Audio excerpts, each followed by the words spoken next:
Now I want to go to the story of the passing of Clive James. What a great Australian and what a difficult man to pigeonhole. He was a poet, an author, a critic, a TV host, a comic in many ways, an exceptional character, had a huge impact in this country over many, many decades, and a big impact, of course, in the UK and even in the US through his television series. To talk about his life and his legacy, I'm joined from Brisbane by a writer for the Australian newspaper and a literary star now in his own right, Trent Dalton. Thanks for joining us, Trent. I really appreciate your time. Oh, Chris, thanks for taking time to pay tribute to a great man, a literary giant. It's great to talk to you, mate.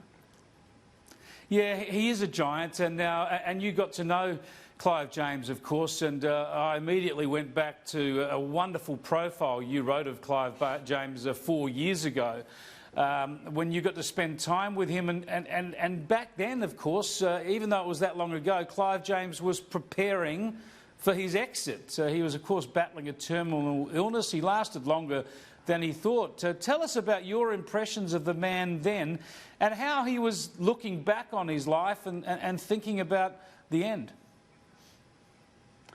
Oh, Chris, it was the most daunting assignment. I got a phone call from Clive's publisher. Clive in Cambridge had read a piece in the Weekend Oz mag that I'd written on another great poet who has sadly passed away as well, the great Les Murray. And Clive had read that piece, and this publisher called, and she goes, "I don't know who the heck you are, but the great Clive James has said that it has to be you who flies over to Cambridge and does the profile on him and his latest book of poetry called Sentenced to Life." Now, this was an incredible book of poetry because it was the book in which he was really addressing, I guess, the past 4 years of his life at that time in 2015. And in 2010, he had been diagnosed with these horrendous sort of series of ailments, including leukemia, kidney failure, and essentially emphysema. And, mate, I flew over there. I walked down this cobblestone street in Cambridge. I knock on the door, and there's my hero who answers. And it's this guy who's thin, and his face was drawn. He had a big gauze pad on his forehead. But his brain, the brain of Clive James, had not lost a beat, and he was as sharp and as witty as the guy who I'd first read in 1993 in Unreliable Memoirs and kind of wanted to become a journo and wanted to become a writer because of that guy. And then we sat down for, it was meant to be a half an hour chat, Chris. It was meant to start off as 30 minutes, and then he goes like, "Where are you going?" I'm going to go up and have a nap. Then we're going to come down. And then I'm going to talk for 4 more hours about life and death. And yeah, it was at a time when he was really facing this illness, and he thought he was going, and he was on borrowed time. And the great trick of it all, and the great kind of macabre joke that he found, was that he'd announced that to the world, but he went and lived another 4 years. And the great thing that I love about what he did, Chris, was that he didn't waste a second of it. He wrote 8 books from 2010 to now, and he just locked off another book, and this guy's extraordinary. And his output at that time, it's that whole wonderful thing of being inspired. Time's not on your side, so just write like the wind, and he really did. And I'm so glad that he got 8 more books out to the world in the worst time of his life.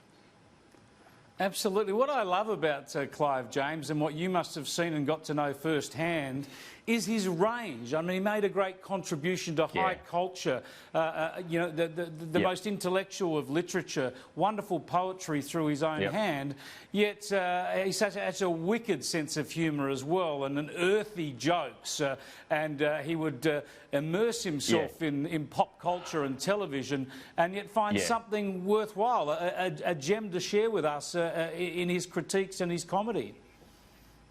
Oh, you're so right, Chris. The guy, one of his most epic translations was, Dante's Divine Comedy in through those years of illness. But this is the same guy that I kind of fell in love with him doing those amazing docos.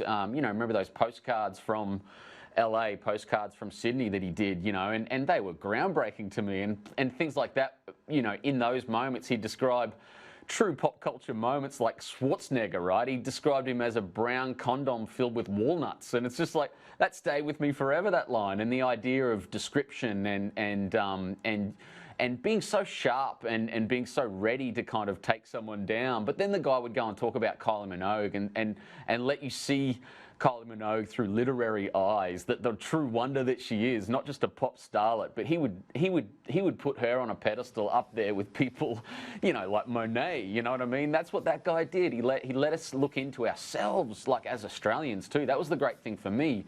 He helped us laugh at ourselves, Chris, and he helped us love ourselves. And I thought that was a really great knack that he had, because he could look at Australia and as a sort of a, from the outside towards, you know, in his later kind of career, really from England, he could see Australia. And he'd write about us in the most profound way. Some of his writing on John Howard was some of the most insightful stuff you've ever read. You know, some of his writing on some of the tragedies that have happened in Australia are some of the best stuff you've ever read, because he's writing obviously with that intense kind of research and legacy of reading. You know, the guy just read, the guy's library, Chris. I mean, he went to have a nap and he said, grab a book, and I didn't know where to start, you know. It was just phenomenal, the guy's library. So you can imagine the stuff that was in his head and the things he could write about. Yeah, incredibly well read and incredibly wise, intellectual in so many respects, but he never forgot that suburban background. He understands Australian suburbia, and he wrote about it, as you mentioned earlier, in Unreliable Memoirs. And in many ways, I see this in your first novel, Boy Swallows Universe. You're obviously a generation or two on, but Australian suburbia and the life's lessons, the universal lessons that can be found in the suburban street. Chris, can you imagine? So I'm mid-90s. I'm probably, 13? My mum hands me, my mum who features in that book, who's had the hell of a life, her hero is Clive James. She hands me that book, and I'm reading about dunnies, and I'm reading about bicycles and bicycle stacks and firecrackers and you know, just a kid in Cogra getting up to no good.